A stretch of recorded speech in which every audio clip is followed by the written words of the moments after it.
friends, here we come for the another poem, that is 2.3, The Inchcape Rock by Robert Southey.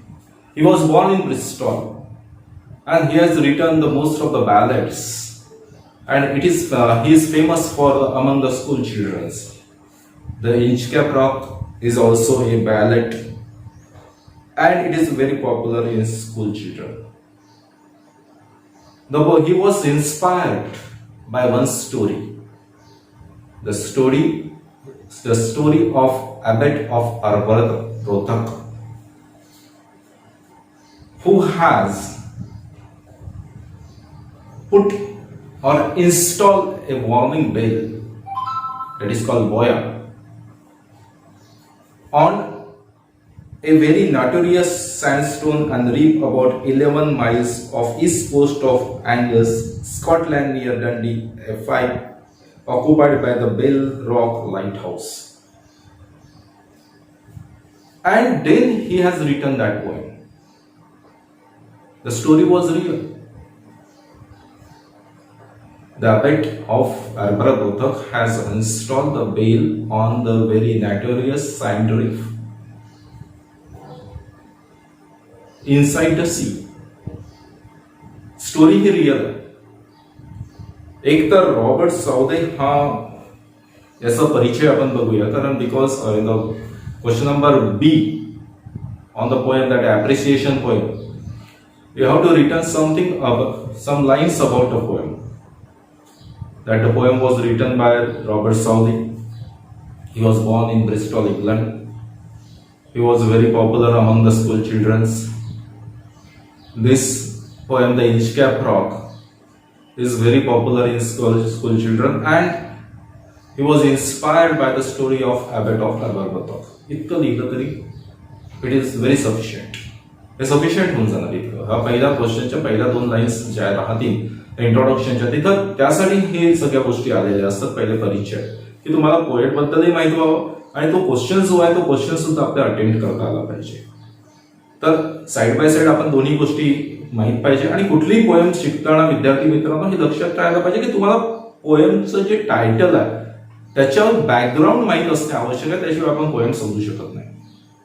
The Inchcape rock, हा rock म्हणजे दगड, तुम्हालाही माहित आहे. एक अशी जागा होती समुद्रातलं जी स्कॉटलँडच्या त्या अँगस या सी शोर पासून जवळपास 18 मैल समुद्र मैल अंतरावर होती. आणि हा अत्यंत डेंजरस असा रॉक होता की ज्या रॉक लक्षात येत नव्हता आणि खूप साऱ्या जहाज त्याच्यावर आदळून, बोटी त्याच्यावर आदळून लोक त्या जहाजांना जलसमाधी भेटायची, म्हणजे जहाज बुडायचे. ही बेसिक थीम आहे आणि लोक याच्यापासून वाचले पाहिजे. याच्यासाठी ॲबट ऑफ arbroath यांना खूप जास्त प्रेरणा झाली आणि त्या ठिकाणी त्यांनी एक अशी खून बांधायची ठरवली की ज्या ठिकाणी आपण जाऊन त्या समुद्रामध्ये जे काही येणारे जे जहाज राहतील त्यांना समजेल की ह्या ठिकाणी धोक्याची घंटा आहे आणि त्याच्यामुळे आपण त्या ठिकाणी जायला नको. मग त्या ठिकाणी त्यांनी काय केलं आहे हे आपण या ठिकाणी पोएम मध्ये बघूया की त्यांनी ॲबट ऑफ arbroath त्या ठिकाणी नेमकं काय केलं होतं, त्या दगडावर असं काय केलं होतं की जेणेकरून ते जहाज त्यापासून वाचायचे. जसं जसं आपण पोएमच्या समोर जाऊ तसं जसं ते समजेल. तर हे तुमचं पोएमचं बॅकग्राऊंड आहे विद्यार्थी मित्रांनो. आता आपण समोर जात आहे. The Inchcape rock he poem बघत आहे. अत्यंत सुंदर अशी पोएम आहे, समजायला सोपी आहे. आणि बघा, no stir in the air, no stir in the sea, the ship was as still as she could be, her sails from the haven received no motion, her keels was steady in the ocean. Here difficult words are ocean. Ocean म्हणजे sea, समुद्र. No stir in the air, stir म्हणजे हालचाल. No stir in the air, no stir in the sea. There is a repetition of ideas. No steer in the air, that's why no steer in the sea. की कुठलीही हालचाल हवेची नव्हती, त्याच्यामुळे समुद्रांच्या लाटामध्ये सुद्धा कुठलीही हालचाल नव्हती. The ship was as still as she could be. Still, STILL, still म्हणजे still. The ship was as still, ship म्हणजे जहाज. The The ship was as still as she could be. It was as steady as she could be because there couldn't be any stir in the sea. समुद्रामध्ये जोपर्यंत जास्त हालचाल होत नाही वाऱ्यांची तोपर्यंत समुद्र शांतच असतो. आणि त्या दिवशी समुद्र पूर्णपणे शांत होता. कुठलीही हालचाल समुद्रामध्ये नव्हती. वारा सुद्धा अत्यंत सौम्य रीतीने वाहत होता. त्याच्यामुळे जहाज सुद्धा एका जागीच उभं होतं. Her sails from heaven received no motion. Her sails म्हणजे शीड जी जहाजावर बांधली असते वरती पांढऱ्या रंगाची, ज्या ठिकाणी खूप मोठं कापड असतं त्याला आपण शीड म्हणू शकतो, कापडापासून बनवलं असतं. त्या ठिकाणी हवा जमा होते आणि हवा जमा झाल्यावर त्याला डायरेक्शन दाखवल्यावर ते जहाज असं समोर समोर जातं. असे जहाज जुन्या काळी खूप होते. त्या ठिकाणी सुद्धा कुठलीही हवा नव्हती. फ्रॉम हेवन, हेवन म्हणजे आकाशातून. या ठिकाणी हेवन म्हणजे स्वर्ग होतं, पण या ठिकाणी आहे आकाश. Received no motion, that's why it didn't get any motion. Motion म्हणजे त्याला गती, की त्या शेडमध्ये कुठलीही हवा भरली नव्हती आकाशामधून. म्हणजे ते वरती उंचावर असते त्याच्यामुळे त्यांनी हेवन वापरलंय, आकाश. आकाशामध्ये सुद्धा म्हणजे वरती सुद्धा वारे नव्हते आणि वरती वारे नव्हते त्याच्यामुळे त्या शीडमध्ये सुद्धा वारे जमा झाले नाही आणि त्याच्यामुळे जहाजाने कुठलीही गती पकडलेली नव्हती. हर keel was steady in the ocean. कील म्हणजे जहाज एका ठिकाणी ठेवण्यासाठी एक जहाजाच्या खाली मूठ असते, त्याला नांगर म्हणू शकतो आपण. ती सुद्धा ऍज स्टेडी, ती सुद्धा स्थिर होती, कारण आज समुद्र पूर्णपणे संथ होता हे दर्शवण्यासाठी आणि वेगवेगळे अशा लाईन्स वापरल्या. अत्यंत सुंदर असं वर्णन केलं आहे शब्दाद्वारे. खरोखर खूप छान असं वर्णन आहे. Her keel was steady in the ocean. तर पहिल्या स्ट्रॅन्झामध्ये आपण we have seen that there was not any motion. The sea was as still. The ship was also still. And there couldn't be any motion. Everything was perfect. Without either sign or sound of their shock, the waves flowed over the inch-cap rock. So little they rose, so little they fell, they did not move the inch-cap well. So, inside the 18 kilometers from the sea of coast of Angus, in Scotland, there was one dangerous rock, notorious rock, that is Inchcap Rock. हे आपण introduction मध्ये बघितलं आहे. तर ते म्हणताय की त्या हा इंचकॅप रॉक जो होता,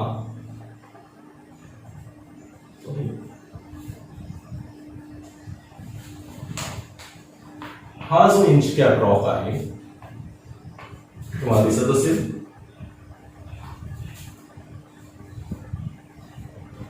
ह्या ठिकाणी बेल लावलेली होती.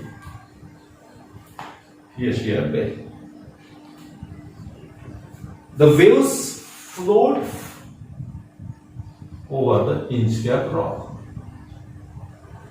ह्या ठिकाणूनच वेव्स जात आहेत. त्याच्यामुळे नॅचरली ह्या बेल पर्यंत ते पोहोचत नाहीये. त्याच्यामुळे बेलचा कुठलाही ध्वनी त्या ठिकाणी ऐकायला येत नाहीये. But once the sea became agitated, एकदा ते सी खवळला तर काय होणार होतं, तुमच्या वेव्स ह्या अशा वाहून अशा येणार आणि वेव्स झाल्या बरोबर ती बेल ही ह्या साईडला जाईल, वापस खाली गेल्या वेव्स ह्या साईडला होईल. नॅचरली स्टेअरिंग आणि स्टेअरिंग मुवमेंटमुळे त्या बेलचा आवाज येत आहे आणि त्याच्यामुळे येणारी जी काही शिप असेल तिला समजून जायचं की इथे डेंजर, हा तो नॉटोरियस रॉक आहे, अबॅट ऑफ अर्बन रोथक, आणि त्याच्यामुळे ह्या ठिकाणी आपल्याला वापस जायचं आहे आणि आपला ऍक्सिडेंट हा होणार नाही आणि आपली शिप वाचेल. असा हा बॉयर कोणी लावला होता, अबॅट ऑफ अर्बन रोथकनी लावलेला होता. तर हे विद्यार्थी मित्रांनो समजल्याशिवाय आपल्याला ही पोएम समजणार नाही. कारण आपण असाच एक पिक्चर बघितला आहे याच्या पहिले टायटॅनिक नावाचं, की ज्या ठिकाणी ते ओव्हर कॉन्फिडेंट होते. टायटॅनिक हा अत्यंत सुंदर असा जहाज होता की त्या जहाजाला कधीही क्षती होणार नाही, कधी द अनसिंकेबल, कधीच डुबणार नाही असं त्यांच्याबद्दल बोललं जात होतं. तुम्ही टायटॅनिक पिक्चर बघितला असेल, मूवी बघितला असेल, अत्यंत सुंदर असा मूवी आहे की त्या ठिकाणी खूप मोठा असा एक हिमनग येतो, बर्फाचा तुकडा, डोंगर म्हणू शकतो आपण, एक असा पर्वत, जो त्या कॅप्टनला दिसत नाही, त्या नाविकांना दिसत नाही, सेलर्सला दिसत नाही, आणि शेवटी ते टर्न करतात पण खालून एका ठिकाणून त्याची डॅश लागतं आणि संपूर्ण मग जहाज कसं उडतं त्याचं टेक्निकली तुम्ही बघितलंय तर ते एक चित्र आपल्या डोळ्यासमोर राहणार. तर ही पोएम समजेल तुम्हाला. म्हणून ह्या गोष्टीपासून वाचण्यासाठी ॲबेट ऑफ अर्बरब्रोथकनी ह्या ठिकाणी बोया लावला होता. म्हणजे बोया म्हणजे की तरंगणारी एक खून, ज्या ठिकाणी बेल लावली होती आणि त्या बेलचा आवाज रात्री सुद्धा येत होता आणि लोक सावध होत होते आणि आपला जहाज वाचवत होते. Without either sign or sound of their shock, the waves flowed over the Inchcape Rock. मी तुम्हाला म्हटलंच आहे, without either sign or sound of their shock. Without either sign, हवा स्थिर असल्यामुळे कुठलेही पण शॉक, कुठलाही आवाज न करता ते त्या दगडाच्या वरून त्या ॲबेट ऑफ अर्बरब्रोथकने लावलेलं जे काही होतं बेल, तिला आवाज न करता, स्पर्श न करता तुमची आज वेव्स वाहत होती. Without either sign or sound of their shock, the waves flowed over the Inchcape Rock. So little they rose, so little they flew, so little they rose. Look here. So little they rose. छोटंसं जायचं. So little they fell, so little they rose, so little they fell. बघितल्या diagram मध्ये की थोडंसंच वरती जायचं आणि थोडंसंच ते खाली यायचं. They did not move the Inchcape Bell. ते कुठलीही Inchcape Bellला स्पर्श करत नव्हते, ती बेल वाजत नव्हती. But now come for the third stanza. The abbot of Arbroath had placed that bell on the Inchcape Rock. On a boya in a storm, it floated and swung, and over the waves it whirling round. This, which we have shown in the diagram, the same thing has described here. The abbot of Arbroath had placed that bell on the Inchcape Rock. The abbot of Arbroathनी ती bell जी होती, ती bell कुठे ठेवली होती? त्या Inchcape Rock. The word which he has used here, had placed, past perfect tense, had placed, म्हणजे खूप वर्षा पहिलीची गोष्ट असेल. Had placed that bell on the Inchcape Rock. On the boya in the storm, it floated and swung. On the boya in the storm, when the storm comes, it floated and swung. ती तरंगते आणि ती swung होते, इकडून तिकडे जाते, swung. Over the waves it whirling run, and with the help of the waves, over the waves म्हणजे with the help of the waves, it makes the sound of the bell, and the sound of the bell suggests the warning to the coming sailors. की जे sellers आहेत त्या सेलर्सला ही warning होती, कारण ती float होत होती, ती तरंगत होती ती बेल आणि पुन्हा खाली येत होती, स्वंग होत होती, त्याच्यामुळे ती आवाज करत होती आणि तो आवाज एक वॉर्निंग होता समोरच्या सेलर्ससाठी. अशा आपण 3 स्टांजा बघितले. समोर जाऊया. When the rock was hit by the surge's wail, the mariners heard the warning bell, and then they knew the perilous rock and blessed the abbot of Arbroath. When the rock was hit by the surge's wail, when the rock was hit by the surge's wail, surge's wail म्हणजे काय? समुद्राच्या पातळीत झालेली अचानक वाढ. समुद्राच्या पातळीत झालेली म्हणजे समुद्राच्या लाटांमध्ये झालेली अचानक वाढ असं म्हणू शकतो. ज्यावेळेस सोप्या भाषेत सांगायचं गेलं की ज्यावेळेस खूप मोठ्या लाटा यायच्या, when the rock was hit by the surge's wail, when the rock was hit म्हणजे लपणे, by the surge's wail, the mariners heard the warning bell because it swung with the help of the waves. The mariners heard the warning bell. Mariners काय ऐकत होते? Mariners म्हणजे खलाशी. Mariners heard the warning bell and they knew the perilous rock. They knew that the perilous means most dangerous. Rock was here, की आपण त्या दगडाच्या जवळ आलेलो आहोत, त्या डेंजरस अशा दगडाच्या जवळ आलेलो आहोत. And bless the birth of Aberbrothok, आणि त्यांना आशीर्वाद भेटत होता, म्हणजे ते स्वतःला सेव्ह करत होते अबॅट ऑफ वर्बरब्रोथकच्या कृपेमुळे. आणि खरोखर ते म्हणायचे मनातल्या मनात की आपण आज अबॅट ऑफ वर्बरब्रोथकमुळे वाचलो. आणि वारंवार जे जे वाचलेले लोक होते ते कुणाला ब्लेस करायचे, ते कुणाला म्हणायचे की यार तुमच्यामुळे आम्ही वाचलो, अबॅट ऑफ वर्बरब्रोथकला म्हणायचे. The sun in heaven was shining gay. The sun in the heaven was shining gay. The day was very beautiful. It was very pleasant. Beautiful पेक्षा आपण म्हणू शकतो की तो दिवस खूप सुंदर होता, प्लीझंट होता. The sun in the heaven was shining gay. All the things were joyful on that day. The steepers screamed as they wheeled round, and there was a joyance in their sound. The sun in heaven was shining gay. The sun in the heaven. Heaven म्हणजे या ठिकाणी आकाश. Was shining gay, very happily. अत्यंत bright असा सूर्यप्रकाश, अत्यंत सुंदर असा सूर्यप्रकाश, चमचमीत असा सूर्यप्रकाश त्या दिवशी पडलेला होता. All the things were joyful on that day. The day was very pleasant. That's why all the surrounding that looks to be very joyful, very delightful. Because the day was beautiful. The day was beautiful. The sun was beautiful. That's why the atmosphere was beautiful. It was very beautiful. The seabirds screamed as they wheeled around. The seabirds screamed. They makes the noise. Scream म्हणजे किंचाळणे. त्यांचा सीबर्डचा जोराने आवाज येत असेल. As they wheeled round. Wheeled round म्हणजे आकाशात गोल गोल असे ते थव्याने फिरत होते. त्याच्यामुळे त्यांच्या स्क्रीमिंगचा, त्यांच्या ओरडण्याचा आवाज येत होता. And there was a joyance in their sound. आणि तो असा आवाज येत होता की त्या ठिकाणी खरोखर आनंद येत होता. त्या पक्षी सुद्धा आनंदाने गिरट्या मारत होते असं आपण म्हणू शकतो. समोरचा स्टँजा बघूया. The buoyance on the Inchcape Bell was seen. A darker speck on the ocean green. Sir Ralph the rover walked his day, and he fixed his eye on the darker speck. The buoy on the Inchcape Bell was seen. The Inchcape Bell was seen from a very far distance. अत्यंत दूर एक असं जहाज होतं. त्या जहाजावरून इंचकॅप bell एक अशा spec सारखं, एक असा टिंबासारखं, एक अशा डब्यासारखं फक्त दिसत होतं. A darker speck on the ocean green. Green अशा ओशियनवर एक असा काळा असा एक थपका असा तो दिसत होता. Sir Ralph the rover walked his deck. There was the Sir Ralph the rover. तो कोण आहे? तो समुद्रामधला लुटारू आहे, पायरट आहे. त्याला मराठीमध्ये म्हटलं ते समुद्राचा आचर. Sir Ralph the rover walked his deck. He was walking through his deck.